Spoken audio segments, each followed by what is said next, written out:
Think about a high school athlete, talented, dedicated, training year-round for one sport. Everything is going well until suddenly they tear their ACL or develop a serious overuse injury that takes them out of the game completely. This is becoming more and more common, and it's not just bad luck. Through my experience working in a physical therapy clinic and seeing athletes go through rehab, along with the research I've done, I've learned that many of these injuries are actually preventable. In that setting, I've seen athletes as young as middle school dealing with injuries that normally happen much later in their careers, if not at all. I've seen athletes come in frustrated, not just because they're hurt, but because they feel like they did everything right, training constantly, committing to one sport, and still ending up injured. Today, I want to show you why. By the end of my speech, I hope you'll see why young athletes should participate in multiple sports rather than specialize in just one year-round. First, I'll explain the problem of rising injuries. Then I'll discuss the cause, early sport specialization. Next, I'll present a solution through multi-sport participation. And finally, I'll address opposing viewpoints. The first issue is the growing number of injuries in young athletes, especially overuse injuries. Unlike acute injuries, overuse injuries develop over time from repeating the same movements again and again without proper recovery. These include things like ACL tears, stress fractures, and chronic joint pain. This is especially concerning because these injuries are happening earlier and more frequently than in the past. According to David Bell, a sports medicine researcher, in a 2022 study published in Sports Health, athletes who specialize in one sport are at a significantly higher risk for overuse injuries. This shows that the problem isn't random. It's part of a pattern. In addition to physical injuries, there's also mental burnout. Athletes begin to lose enjoyment, feel pressure, and sometimes quit sports altogether. So clearly, this is not just an individual issue. It's a growing trend affecting young athletes everywhere. So what's causing this increase in injuries? The main cause is early sport specialization. This means that athletes are focusing on one sport, often year-round, from a very young age. Instead of playing multiple sports throughout the year, they are repeating the same movements over and over, putting constant stress on the same muscles, joints, and ligaments, depending on their sport.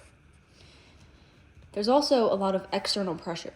Parents, coaches, and even social media push the idea that specializing early will lead to scholarships or elite performance.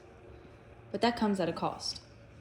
According to the American Medical Society for Sports Medicine, and a position statement published in the British Journal of Sports Medicine, early sport specialization is associated with increased risk of overuse injuries and burnout.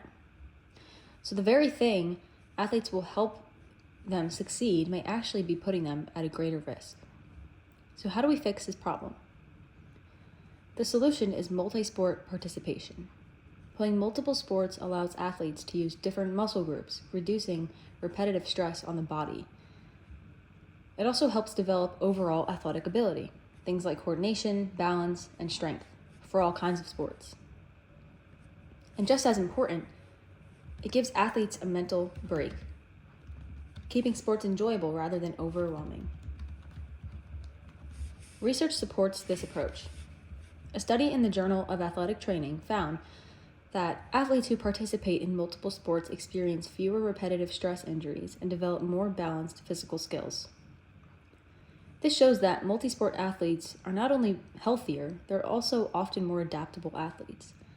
They develop different movement patterns which can actually make them more competitive in the long run, not less. Encouraging athletes to rotate sports by season rather than specializing year-round can significantly reduce injury risk and improve long-term success. However, not everyone agrees with this approach. Some people argue that specializing in one sport is necessary to become elite or gain exposure for college opportunities. And in some cases, especially at very high levels, this can be true. Athletes who focus on one sport may get more practice, more visibility, and more chances to compete at higher levels. Another common argument is that playing multiple sports can actually be overwhelming for young athletes. Some people believe that balancing different teams, schedules, and expectations could lead to even more stress or burnout. And that's a fair point. However, the difference is in how these sports are structured. Multi-sport participation typically happens across different seasons, which actually gives the body a break from repetitive movements instead of adding more stress. So instead of doing the same motion year-round, athletes are developing different skills and allowing certain muscle groups time to recover. At the same time, the majority of research still shows that early specialization increases injury risk, especially over time. So while specialization may provide short-term advantages, it can come at the cost of long-term health and performance. So when we step back and look at the bigger picture, we've seen that the problem is rising injury rates in young athletes, the cause is early sport specialization, the solution is multi-sport participation. While there are opposing views, the overall evidence supports a more balanced approach. At the end of the day, sports should build athletes up, not break them down. Focusing on long-term health, development, and enjoyment will create stronger, healthier athletes, not just in the moment, but for years to come.